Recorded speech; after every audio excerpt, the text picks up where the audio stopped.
Kim Chu, safe na dumating ngayong araw sa California, mga fans kinilig dahil nag-date agad sila ni Paolo Avellino.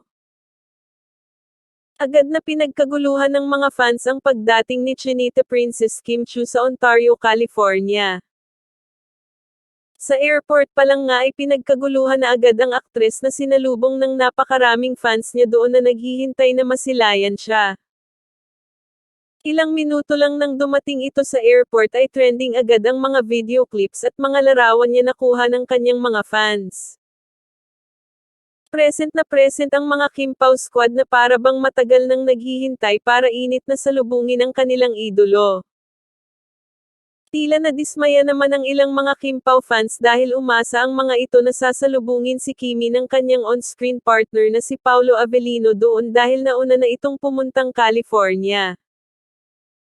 Gayong hindi present si Paolo Avellino sa pagsalubong kay Kimi sa airport, ay kinilig naman ang mga fans dahil may kumakalat na larawan na date agad di umano ang dalawa, talagang na-miss umano nito ang isa't isa.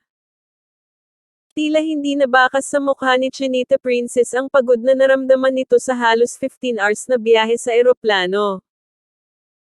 Ngayong pareho nang nasa California ang dalawa, inaasahan na sa mga susunod na araw ay mas marami pang mga ayuda ang dalawa na talaga nang mas magpapakilig pa sa kanilang mga tagahanga.